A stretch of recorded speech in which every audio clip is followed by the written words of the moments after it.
E com muita alegria, nesta noite, nós vamos retomar a nossa série sobre o Sermão da Montanha. E o assunto de hoje, meus irmãos, como bem adiantou a Rebeca, é um assunto um pouco tenso. Vamos falar de dinheiro, Paulo Júnior. Tem alguém aí precisando de dinheiro? Tem alguém aí precisando mais de Jesus do que de dinheiro? Todos nós.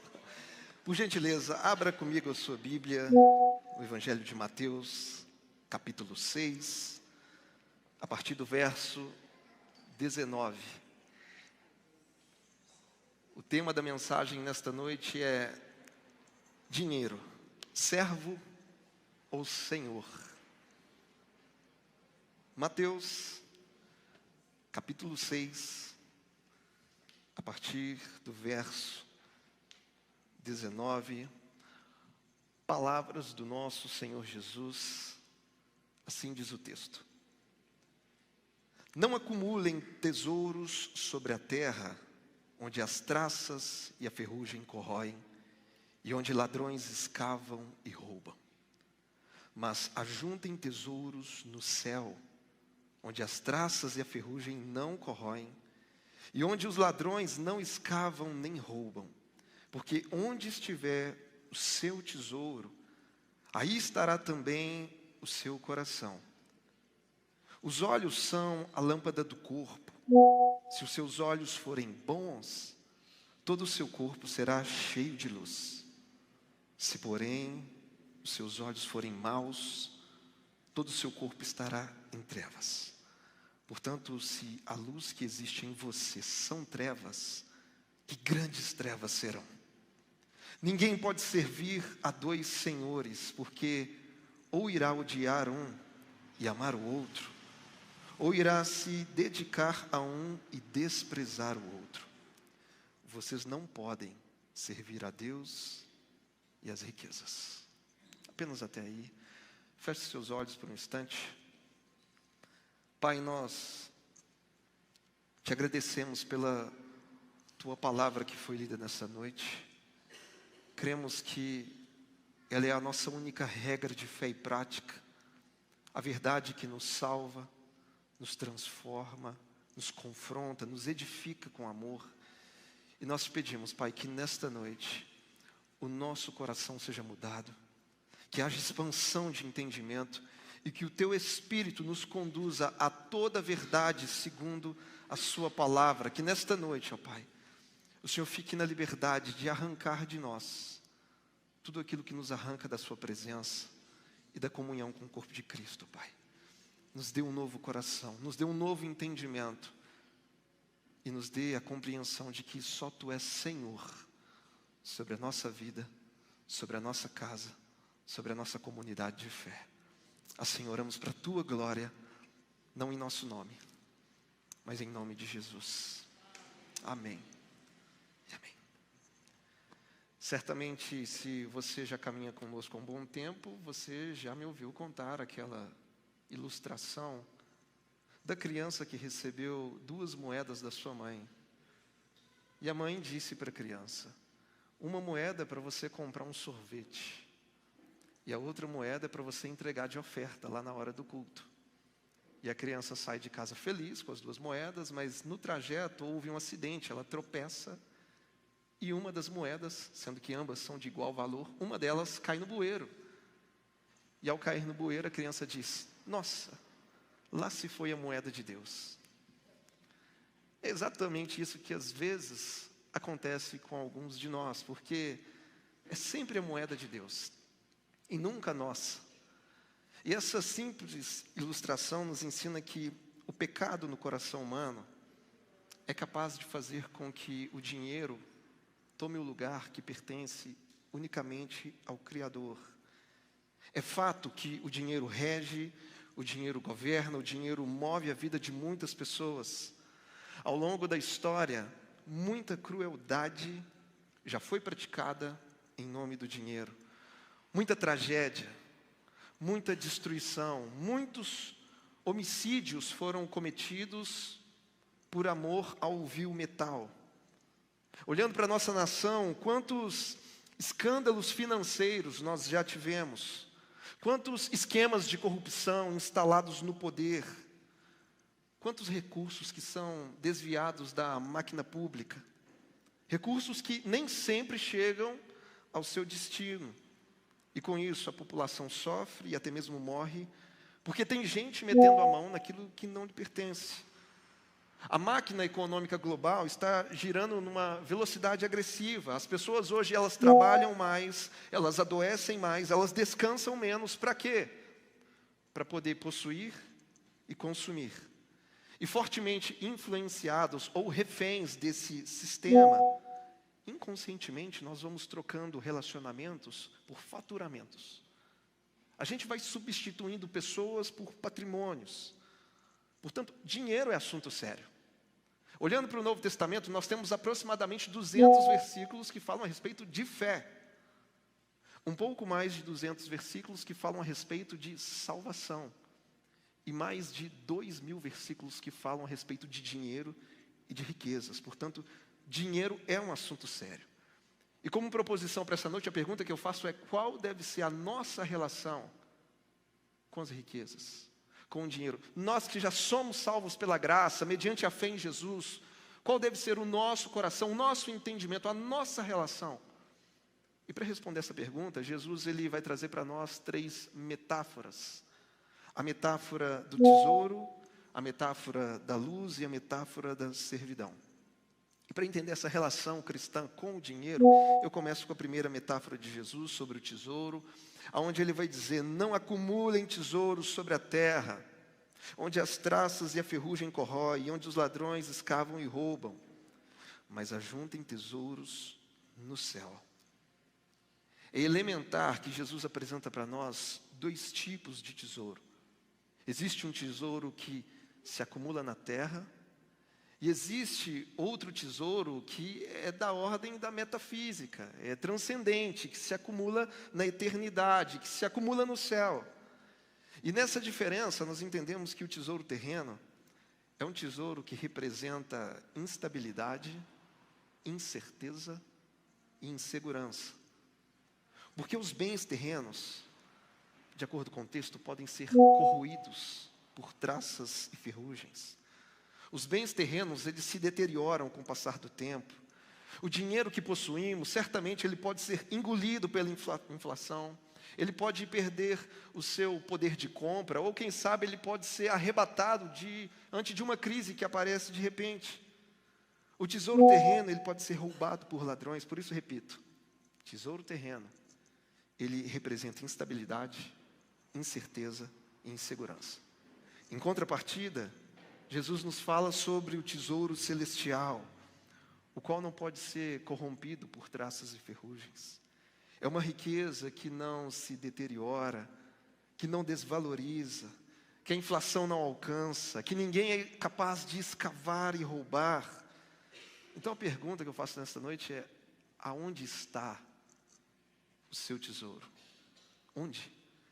E perceba que essa é uma pergunta geográfica. Aonde está? Está aqui na terra ou ele está no céu? Entenda uma coisa: os tesouros dessa terra, além de poderem ser roubados e corrompidos, eles também podem ser cobiçados e invejados. Só que o tesouro que nós acumulamos no céu, ninguém pode cobiçá-lo, ninguém pode invejá-lo, porque é um tesouro invisível, ninguém vê. Ninguém consegue olhar para você e dizer assim: olha como que o tesouro do fulano está legal lá no céu, hein? Está prosperando na eternidade. Não tem como. Ninguém olha para o Paulo Júnior e fala assim: olha, o tesouro do Paulo Júnior está gordinho lá na eternidade. Ele é um bom partido, gente. Vou investir. Não tem como. Porque a gente não consegue ver aquilo que está sendo acumulado para a eternidade. Só o nosso Pai consegue ver. Agora, em contrapartida, quando se trata dos tesouros desta terra, a gente consegue cobiçar, a gente consegue invejar. É quando o irmão vira para o outro e diz: olha lá, está vendo fulano? Comprou uma casa nova. Está vendo aquele irmão? Trocou de carro, hein? Está prosperando. E olha que ele é de uma igreja batista, ele está prosperando. Se fosse das igrejas da prosperidade, mas ele está prosperando. E aí a gente começa a cobiçar, começa a invejar, porque o tesouro terreno ele pode ser invejado. Porque o tesouro terreno ele é do mundo das aparências, então ele pode ser roubado, corrompido, cobiçado, ou a gente pode até fazer o que mais gosta quando tem inveja: destruir. Já viu como a criança está com um brinquedo que não é dela? Ela diz: não, se não pode ser meu, também não vai ser seu. Pá, ela quebra. Destrói. Mas quando se trata do tesouro celestial, a história é diferente. O tesouro que nós acumulamos do outro lado, ninguém rouba, ninguém toma, ninguém corrompe, ninguém cobiça, ninguém inveja, ninguém destrói. Então, por isso, Cristo nos faz um alerta dizendo: não acumulem tesouros sobre a terra. Agora, espera aí. Quando ele diz para não acumular tesouros sobre a terra, a gente tem que entender o que ele está nos pedindo. Até mesmo para que a gente não cometa outros erros no que diz respeito à gestão financeira, à administração do lar. Porque quando Jesus diz para não acumularmos tesouros sobre a terra, Jesus não está reprovando o nosso direito de propriedade. Ele não está afirmando que ser financeiramente próspero é pecado. Quando Jesus diz para não acumularmos tesouros sobre a face da terra, Ele não está pedindo para que eu e você façamos um voto de pobreza. Ele também não está proibindo que façamos aplicações, investimentos financeiros. E Ele também não está proibindo que tenhamos uma previdência, porque isso é bíblico e sábio. Lembra lá da formiga que no verão ela trabalha para poder desfrutar no inverno? Isso é previdência, isso é bíblico. Jesus não está proibindo que tenhamos uma poupança, uma reserva de emergência, então não é isso que Ele está nos pedindo no texto. Portanto, o que significa acumular tesouros sobre a terra? Simplesmente significa ser avarento. É isso que representa acumular tesouros sobre a terra. É aquela pessoa sovina, mesquinha, gananciosa. É alguém que acumula riquezas apenas pensando em si. Então, é isso que Cristo está reprovando. Agora, por outro lado, o que significa juntar tesouros no céu? Eu respondo essa pergunta com um texto de Paulo a Timóteo, no capítulo 6 da sua primeira carta, onde ele diz: exorte os ricos deste mundo a que não sejam orgulhosos, nem depositem a sua esperança na instabilidade da riqueza, mas em Deus, que tudo nos proporciona ricamente para o nosso prazer. Que eles façam o bem, sejam ricos em boas obras, generosos em dar e prontos a repartir, ajuntando para si mesmos um tesouro que é sólido fundamento para o futuro, a fim de tomarem posse da verdadeira vida. Então isso significa que todas as vezes que nós usamos os nossos recursos, a nossa receita para fazer o bem, nós estamos ajuntando tesouro nos céus. Quando somos ricos em boas obras, estamos ajuntando tesouros nos céus. E quando somos generosos em dar, prontos a repartir com quem precisa, nós estamos acumulando um tesouro sólido para o futuro, do qual tomaremos posse lá na eternidade. Então, ajuntar tesouro nos céus é administrar nossos bens, nossos recursos financeiros de maneira santa e responsável. Isso é ajuntar tesouro nos céus. É usar o nosso tempo e a nossa receita para promover o reino de Deus. É repartir com o necessitado. É ofertar para projetos missionários. É contribuir para a manutenção e plantação de novas igrejas. Portanto, todas as vezes que utilizamos nossos recursos em prol da causa do Evangelho, em prol de socorrer os necessitados, nós estamos investindo na eternidade. Então Jesus diz: aonde estiver o seu tesouro, aí também estará o seu coração. Eu te pergunto nessa noite, em qual tesouro você colocou o seu coração? No tesouro terreno ou no tesouro celestial, que é eterno? Porque eu preciso ser sincero com você. Eu falo isso de um lugar de temor e de amor, porque se o que você possui de valor, se a sua riqueza, ela vale apenas para essa vida, você é um desgraçado. você é um miserável, você é um pobre. Porque o verdadeiro tesouro está do outro lado. A vida eterna é real, a salvação é real. E o Pai Celestial é quem prepara a nossa recompensa, o nosso galardão, para cada um dos filhos. Por isso, aprenda a acumular riqueza no lugar certo, porque lá é eterno. Ninguém rouba, ninguém cobiça, ninguém compara, ninguém inveja, ninguém toma. A segunda metáfora que Jesus nos traz, além da metáfora do tesouro, é a metáfora da luz. E nessa metáfora, Jesus nos traz uma ilustração entre olhos bons e olhos maus. Aqui nós entendemos que os olhos possuem a função de jogar luz para o nosso mundo interior. Por isso, Jesus disse que os olhos são a lâmpada do nosso corpo.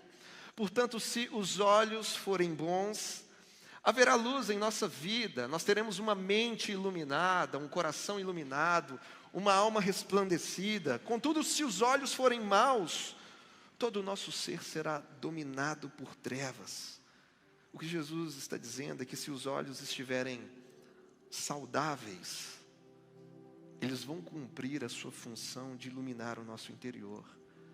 Contudo, se o nosso olhar estiver doente, o nosso mundo interior estará entrevado, em densas trevas, porque sabemos que os olhos são as janelas da alma. E se essas janelas estiverem sujas e embaçadas pela cobiça, isso vai comprometer a transmitância luminosa para dentro de nós. Estaremos em profunda escuridão, porque o olho representa o foco das nossas vidas, representa aquilo em que concentramos toda a nossa energia, toda a nossa atenção. Portanto, quem tem bons olhos está focado, concentrado em riquezas eternas, e quem tem maus olhos está simplesmente cobiçando riquezas terrenas e passageiras. Portanto, de acordo com o texto, ter bons olhos é sinônimo de vida generosa. Em contrapartida, ter maus olhos é sinônimo de vida avarenta e mesquinha. Porque generosidade é luz, avareza é trevas, é obscuridade. Entenda isso: quanto mais luz na alma, mais generosidade na vida. E quanto mais trevas em nosso mundo interior, mais avareza, mais egoísmo. Eu disse de manhã que me lembrei de uma ilustração, de uma história onde dois amigos estavam caminhando numa floresta. Um amigo era generoso, o outro era egoísta. E ao caminharem pela floresta, de repente eles ouviram o rugido de um leão. E o primeiro, que era generoso, disse o seguinte: eu tive uma ideia, vamos procurar um lugar seguro, para que nós dois possamos nos abrigar e nos proteger do perigo iminente. Agora, o segundo, que não era tão generoso, era egoísta, não disse nada. Ele simplesmente, que estava com a mochila nas costas, ele tirou a mochila, dentro da mochila tinha um tênis de corrida, e ele tranquilamente começou a calçar os tênis para correr. E o primeiro amigo questionou ele, dizendo: mas espera aí, você está calçando um tênis de corrida, por acaso você acha que você vai conseguir correr mais do que o leão? E ele respondeu da seguinte maneira: eu não preciso correr mais que o leão, eu só preciso correr mais do que você. Moral da história: o primeiro homem teve bons olhos, teve coração iluminado e com generosidade pensou em um lugar seguro que pudesse proteger a ambos. Enquanto o segundo homem teve olhos maus, teve um coração cheio de trevas e por isso de forma egoísta. Ele pensou apenas em si. E da mesma maneira, o comportamento de muitos quando se trata de dinheiro, porque quando fala de dinheiro, muitos pensam no coletivo, pensam no corpo de Cristo, enquanto outros pensam apenas no próprio umbigo. Por isso eu repito: quanto mais luz na alma, mais generosidade na vida. E quanto mais trevas em nosso mundo interior, mais avareza, mais egoísmo. Será que os seus olhos são bons ou maus? Será que o que existe na sua alma é luz Ou será que a sua alma está em profundas trevas? Primeira metáfora do tesouro, segunda metáfora, a metáfora da luz. Terceira metáfora que Jesus nos ensina é a metáfora da servidão. Onde ele diz no verso 24: ninguém pode servir a dois senhores, porque ou irá odiar a um e amar o outro, ou irá se dedicar a um e desprezar o outro. Vocês não podem servir a Deus e as riquezas. A fala de Cristo é firme, é categórica, ela vale para nós no contexto pós-moderno. E ele diz: ninguém pode servir a dois senhores. Você pode ter dois empregos, você pode ter dois patrões, dois clientes, mas é impossível ter dois senhores governando o seu coração. Não tem como servir a Deus e as riquezas ao mesmo tempo.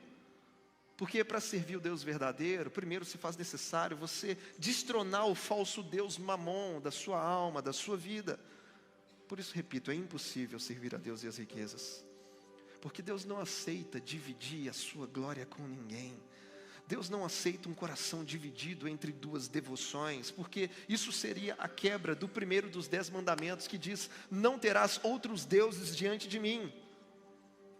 E aqui nós entendemos que, como igreja, nós não podemos depositar nossa confiança no dinheiro, porque o dinheiro não é o nosso Deus.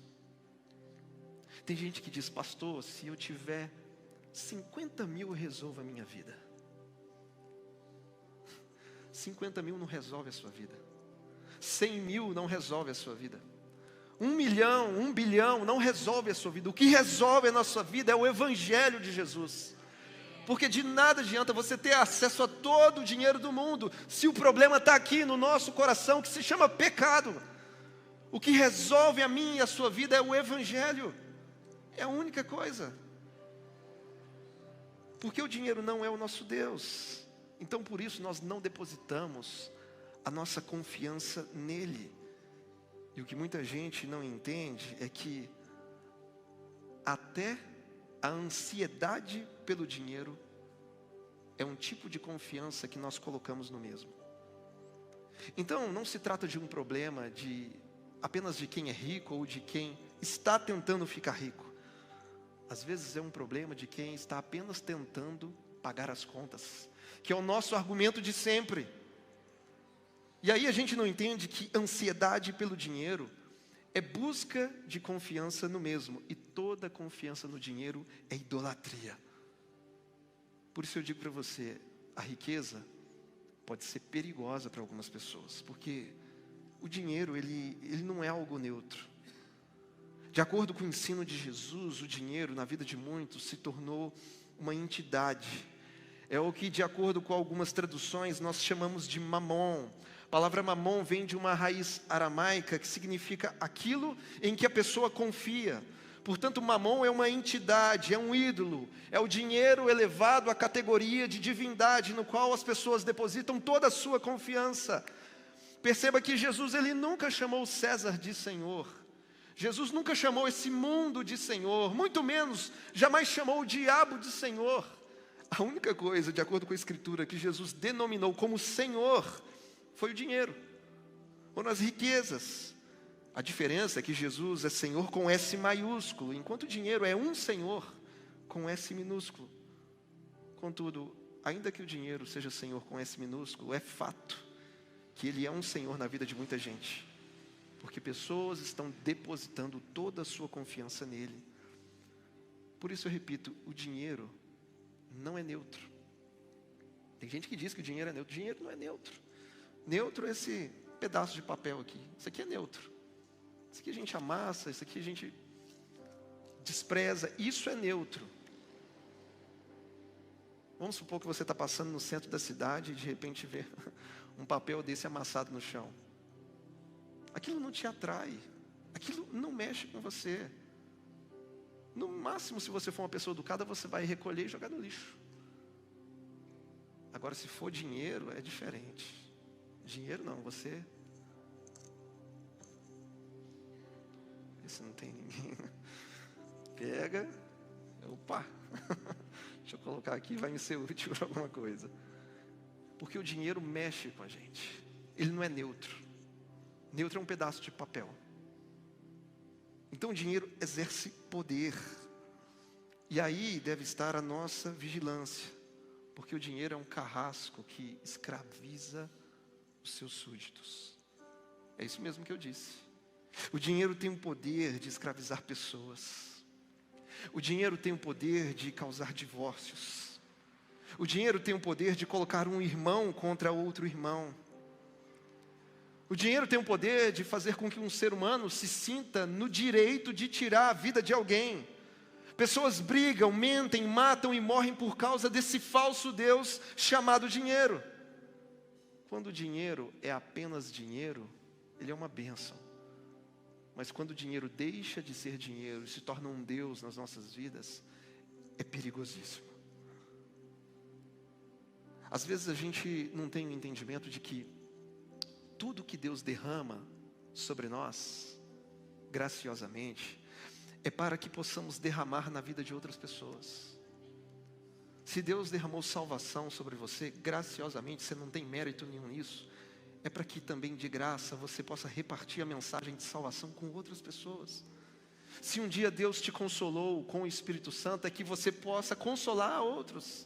Se Deus te abençoou com provisão, com prosperidade, é para que você possa derramar isso na vida de outras pessoas. Então, tudo que Deus derrama sobre nós, é para que a gente consiga transbordar na vida de quem está do nosso lado. Porque a dinâmica do reino de Deus funciona da seguinte maneira: nós perdemos o que retemos e nós ganhamos o que entregamos. Essa é a dinâmica do reino de Deus. Lembra lá quando Jesus disse que quem quiser preservar a sua vida vai perder, mas quem perder a sua vida por amor de mim, esse vai ganhar, esse vai encontrar. É assim que funciona a lógica paradoxal do reino de Deus. Nós perdemos o que retemos e nós possuímos o que entregamos. E a verdade é essa. Nos nossos recursos e nas nossas finanças, a verdade é que você só possui aquilo que, se preciso for, você é capaz de entregar. Vou repetir. Você só possui aquilo que, se preciso for, você é capaz de entregar. Por exemplo, se você tem um carro e tem dificuldade de dar carona para um irmão para vir por culto, porque diz: não, pastor, lavei meu carro, o carro está limpinho, vai gastar mais combustível, vai sujar o tapete. Então você não possui um carro. O carro é que possui você. Se você tem uma casa e não consegue abrir a sua casa para receber a igreja de Jesus, para receber um pequeno grupo, pastor, eu não quero porque meu sofá é novo, as crianças vão subir, vai sujar. Não, então você não possui uma casa. A casa é que possui você. Ela governa você, ela é o seu Deus. Se você tem uma boa reserva financeira e toma conhecimento de que um irmão na fé está passando por uma situação extrema de necessidade, e você não consegue fazer nada, então você não possui dinheiro. Por mais que esteja lá registrado na sua conta bancária, você não possui, Ele é que possui você. Por isso eu repito, você só possui aquilo que, se preciso for, você é capaz de entregar. Então eu te pergunto essa noite: quem é o seu Senhor? Quem governa o seu coração? A quem você está servindo? É a Deus ou as riquezas? É o ouro e a prata, ou o Deus que é dono do ouro e da prata? Deixa eu afirmar algo aqui. Não é pecado ganhar dinheiro. Não é. Não há problema algum em querer melhorar de vida. Ninguém aqui está falando de voto de pobreza, não é isso. Não há problema em você querer prosperar financeiramente através de um trabalho honesto, porque isso é louvável. Mas o problema é quando a nossa busca pela riqueza se torna uma divindade no nosso coração. Quando a gente busca mais o dinheiro do que o reino dos céus.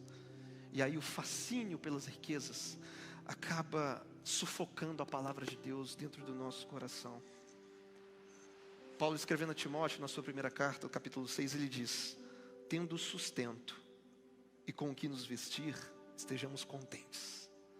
Mas os que querem ficar ricos caem em tentação, em armadilhas e em muitos desejos insensatos e nocivos, que levam as pessoas a se afundar na ruína e na perdição. Porque o amor ao dinheiro é a raiz de todos os males, e alguns nessa cobiça se desviaram da fé e atormentaram a si mesmos com muitas dores. Palavras do apóstolo Paulo.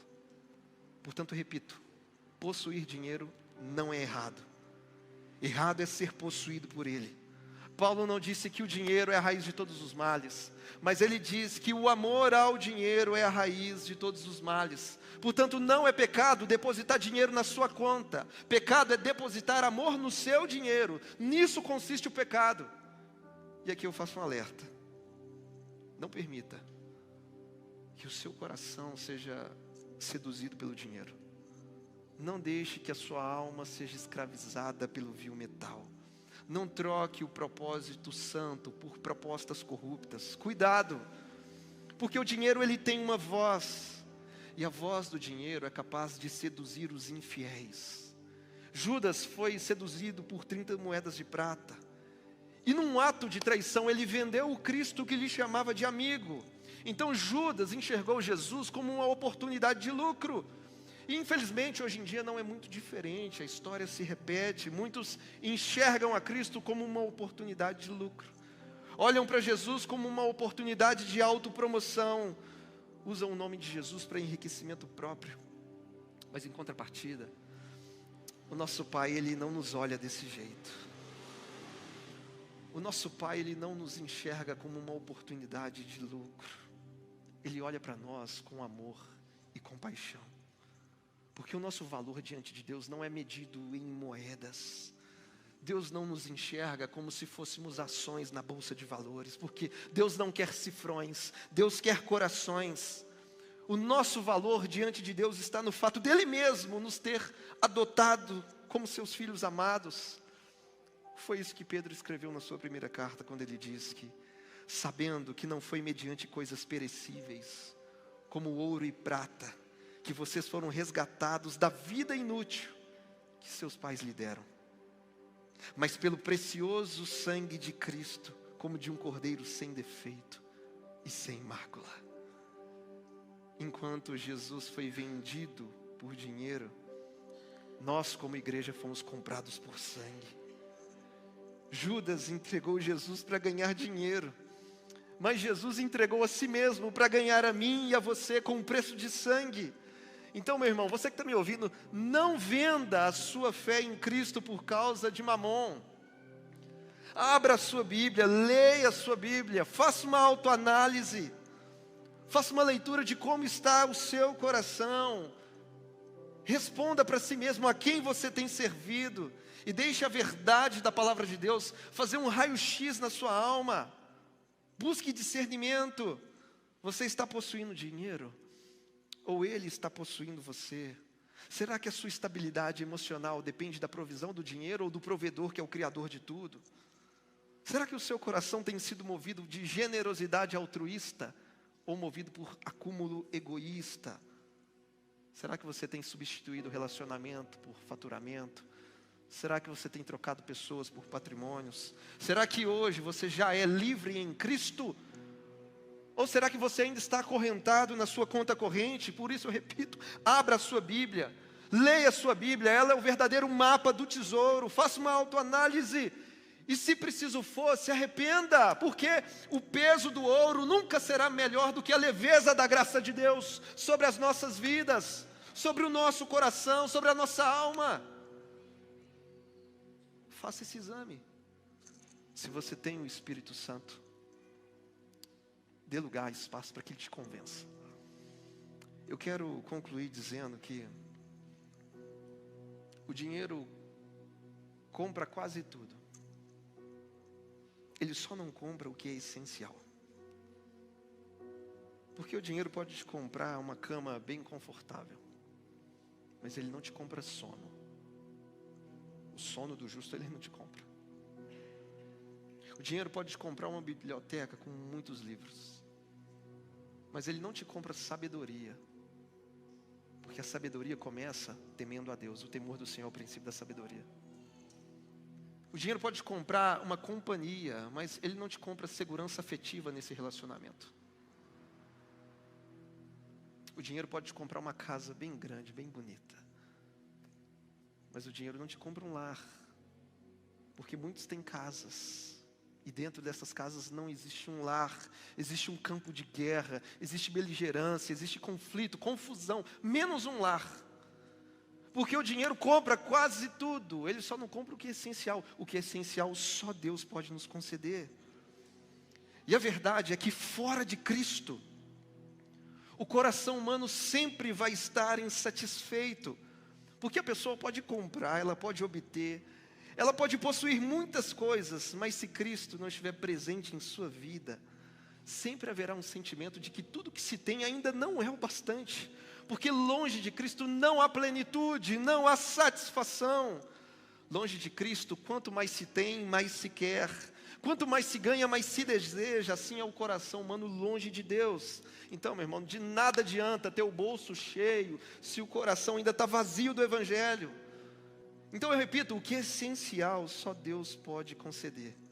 Aquilo que vai te preencher, aquilo que vai resolver o seu vazio existencial, aquilo que vai trazer plenitude e sentido para a sua vida, só Deus pode te dar. Porque dinheiro não compra perdão de pecados. Dinheiro não tem poder para te livrar do inferno. O dinheiro pode te comprar uma roupa de marca, mas ele não te garante a marca da promessa da vida eterna, que é o penhor do Espírito Santo. Portanto, dinheiro não compra a vida eterna, não compra a salvação. A salvação é um dom gratuito de Deus. Eu e você somos salvos pela graça, mediante a fé em Jesus, nosso Senhor e Salvador. Então a minha oração essa noite é para que você esteja acumulando riqueza no lugar certo. Que o seu coração esteja firmado em valores eternos. Que os seus olhos sejam bons, que a sua alma resplandeça de luz, que as suas mãos sejam generosas e que na sua vida o dinheiro seja sempre servo e nunca senhor. Porque no nosso coração só existe um Deus soberano, Cristo, aquele em que o seu nome está acima de todo nome. Se você precisa prosperar, se você precisa crescer financeiramente, trabalhe de maneira santa, responsável, de maneira justa.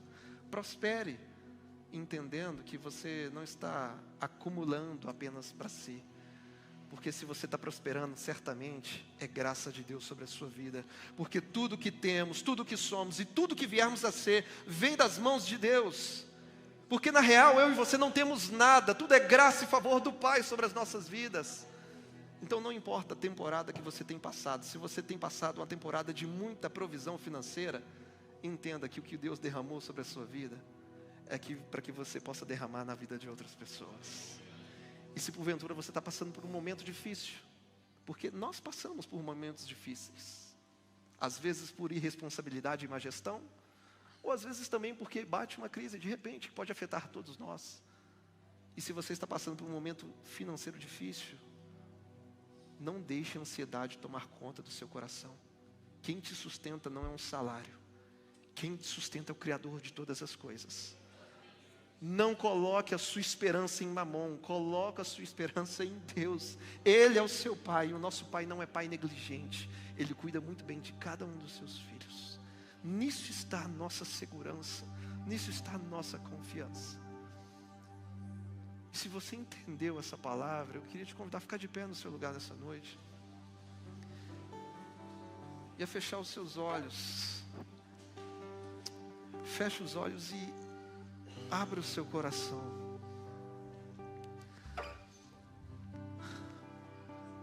Pai, nós te apresentamos nossas vidas mais uma vez, Pai. E diante da sua santa palavra, nós te pedimos perdão. Perdão por todas as vezes em que perdemos o foco. Perdão por todas as vezes que nos distraímos com as tuas mãos e esquecemos de olhar para o teu coração. Perdão, Senhor, porque todas as vezes que a gente fingiu não perceber aquele irmão que precisava da nossa intervenção. Tem misericórdia de nós, Pai. Que o Senhor nos dê sabedoria e equilíbrio para trabalhar com diligência, para prosperarmos, sem deixar que as trevas tomem conta da nossa alma, sem deixar que o egoísmo, que a avareza venha nos fazer escravos novamente. toda idolatria a Mamon seja destronada dos nossos corações nessa noite, Pai. Porque a nossa vida só é resolvida no Evangelho. Não importa o nosso contexto, não importa a nossa receita, não importa o nosso extrato, a nossa vida só é resolvida em Ti, Pai. Por isso nós te suplicamos nessa noite que o Senhor possa nos abraçar com graça e misericórdia, aquece o nosso coração, nos dê bons olhos, ilumina a nossa alma, Pai, e nos ensina a acumular riquezas, aonde é eterno, aonde traças e ferrugens não corroem, aonde ladrões não roubam, onde pessoas não cobiçam, não comparam, não invejam. Perdoa-nos, Senhor, todas as vezes que não soubemos distinguir preço de valor. Perdoa todas as vezes que tratamos bem uma pessoa por aquilo que ela possui. Que o Senhor tenha misericórdia de nós, Pai, e que no nosso coração não haja espaço para mais nada, senão o Teu Espírito, senão a Tua generosidade, senão o Teu poder, senão a Tua verdade, ó Pai. É o que nós te pedimos nessa noite, em nome de Jesus. E ainda com olhos fechados, vamos cantar essa canção. Oh Deus, eu vou construir. Diga isso. Minha vida Ele é o nosso fundamento. Tu és meu fundamento. Eu vou confiar somente em Ti. Não vou ser abalado.